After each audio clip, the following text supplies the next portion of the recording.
नमस्कार दोस्तों, आप सभी को मेरा आदाब। फिर से हाजिर हूँ एक नए वीडियो के साथ। जैसा कि आप देख रहे हैं दोस्तों, इस वीडियो में मैंने कुछ पैसिव एक्सरसाइज दिखाई हैं स्टार्टिंग में, एंड आखिर में आप लास्ट में देखेंगे कुछ एक्टिव एक्सरसाइज भी हैं हैंड मूवमेंट्स की। ये उन लोगों के लिए है स्पेशली जो सीनियर सिटीजन्स हैं हमारे, या फिर जिनका हाथ में मूवमेंट काफ़ी दिनों से नहीं आया है और वो रेज़ नहीं होता, हाथ बाहर भी नहीं निकलता, हाथ एल शेप में मुड़ा रहता है, पेट की तरफ आगे की तरफ हाथ रोटेट हो गया है। तो वो लेटे लेटे बिस्तर पे अपने हाथ पर मूवमेंट लाने के लिए अपने दूसरे हाथ के सपोर्ट से ये एक्सरसाइजेस को परफॉर्म कर सकते हैं, जिससे कुछ ही दिनों में उनके स्टिफनेस और उनके अच्छे खासे मूवमेंट आ जाएंगे, स्पेशली शोल्डर में, क्योंकि हमारे पूरे हाथ का कंट्रोल जो है वो शोल्डर मूवमेंट से ही आता है। जो हमारा रोटेटर कफ होता है शोल्डर में, वही हमारे हाथ को रोटेट करता है ऊपर नीचे, और जब पैरालिसिस होता है व्यक्ति को तो वही रोटेटर कफ जाम होता है और हमारी सारी मांसपेशियां और जो वेन्स होते हैं वो सिकुड़ जाते हैं ब्लड सर्कुलेशन की वजह से, नहीं होने की वजह से।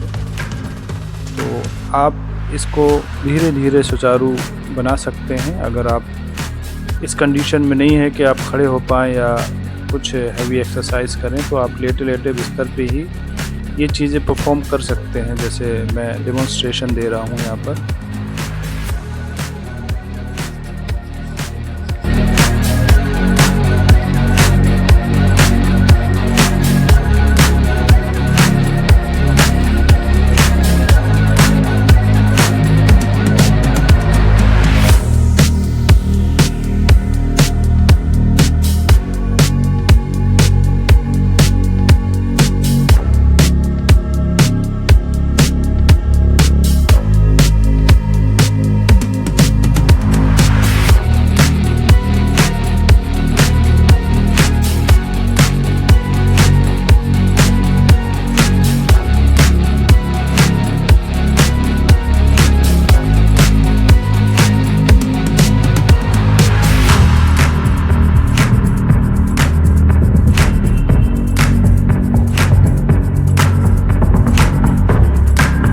आप इन एक्सरसाइज को बहुत इजीली परफॉर्म कर सकते हैं दोस्तों। आप देख सकते हैं यहाँ पर हल्का सा पुश करना है अपने दूसरे हाथ से, जो आपका ठीक वाला हाथ है, और आप कुछ दिनों में देखेंगे जब आप ऐसे परफॉर्म करेंगे। है तो बहुत बोरिंग ये सब चीज़ें करना, बट जब लकवा मारने के बाद शरीर बेजान हो जाता है तो हमें कैसे ना कैसे कुछ उसको ठीक तो करना ही है। उस समय ये सब चीज़ें बहुत बोरिंग लगती है करना, लेकिन जब धीरे धीरे इसमें जान आने लगती है तो फिर आप इसे करने लग जाते हैं। फिर हम ये भी कोशिश करते हैं कि कितने जल्दी मैं हैवी वेट उठा के, डंबल उठा के, या फिर कुछ और स्ट्रेचिंग करके या लटक के या बीम मार के इसको ठीक कर लूँ। बट ऐसा मत करें दोस्तों, तो अच्छा है, बिकॉज़ मुझे मना किया गया है हैवी वेट या जिम करने के लिए, क्योंकि आपके प्रॉब्लम ब्रेन में है, आपकी मांसपेशियों में नहीं है। मांसपेशियाँ आपकी जाम हुई ब्लड सर्कुलेशन की वजह से, जो कि धीरे धीरे आएगा जब आप उसे स्लोली मूव करेंगे। आपकी हाथ में मांसपेशियाँ बराबर हैं, लेकिन उसमें मूवमेंट नहीं है। मूवमेंट देने के लिए आपको 5 किलो के डंबल की ज़रूरत नहीं है। आप खाली हाथ भी हिलाते रहेंगे तो भी मूवमेंट आ जाएंगे।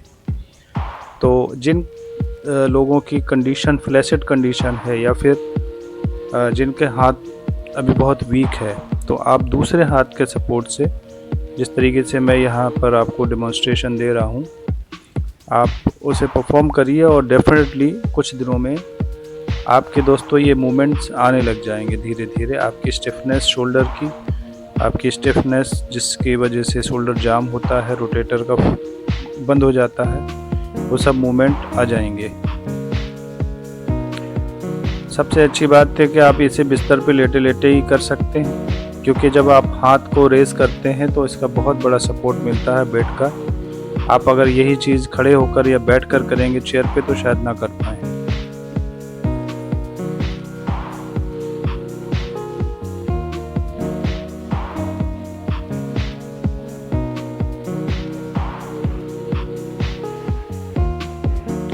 ये एल्बो फ्लेक्शन है। आप सिंपली इसको अपने हाथ को बेड पर रखकर और एल्बो से फोल्ड करना है।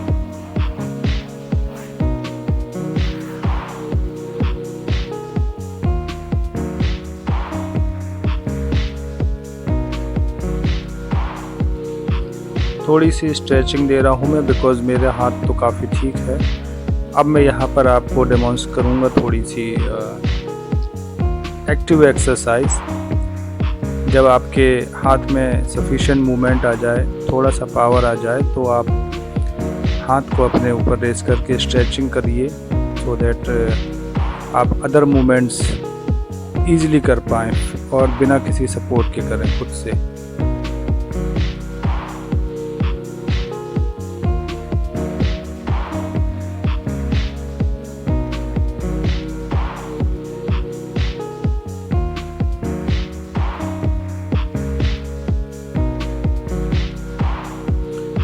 ये जो चीज़ कर रहा हूँ दोस्तों मैं, ये हाथ लकवा मारने के बाद अपने आप घूम जाता है, रोटेट हो जाता है अपने आप नेचुरली, और उसके वजह से हमारा पूरा हाथ पेट की तरफ घुमा घुमा सा रहता है। कई लोगों का ज़्यादा होता है, कई लोगों का कम होता है, मगर ये मूवमेंट जो है अपर आर्म से, ये जो घुमाव है जो ये अपर आर्म से ही होता है।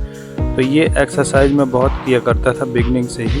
पहले तो काफ़ी मुझे वो लगता था, थोड़ा सा हल्का सा स्ट्रेच होते समय पेन आता था मेरे अपर आर्म में, मेरी कलाई में एंड मेरे फिंगर के ऊपर सनसनाहट होती थी घुमाते समय, और अब वो बिल्कुल नहीं होती क्योंकि काफ़ी मेरा हाथ खुल चुका है। तो दोस्तों ये आप लोग भी ट्राई ज़रूर किया करें। लेट करके बिस्तर में अपने हाथ को ऊपर उठाएं, खूब स्ट्रेच करें उसको जितना भी कर सकते हैं, और बार बार करें दिन में।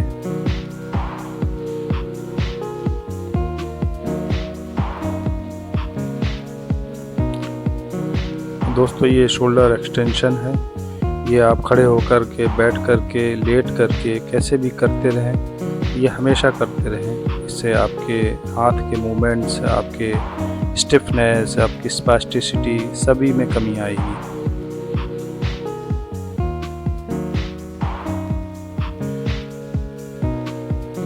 अगर आप ईज़िली हाथ को सिंगल उठा सकते हैं तो हाथ को छोड़ करके उठाएं, अदरवाइज़ आप दोनों हाथ को ग्रिप करके उंगलियों से उंगलियां फंसा करके, जैसे मैं पहले कर रहा था, वो भी चीज़ कर सकते हैं, जिससे अफेक्टेड हैंड को दूसरे हाथ का सपोर्ट मिल जाता है और आप इजीली उसे अप कर पाते हैं।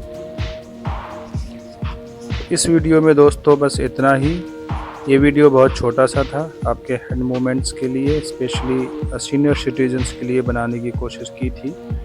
तो अगर ये वीडियो आपको पसंद आए तो प्लीज़ ज़रूरतमंद लोगों को शेयर कर दें और चैनल को सब्सक्राइब कर लें जिन लोगों ने अभी तक नहीं किया। फिर मिलूँगा नेक्स्ट वीडियो में, तब तक के लिए इजाज़त दीजिए। नमस्कार।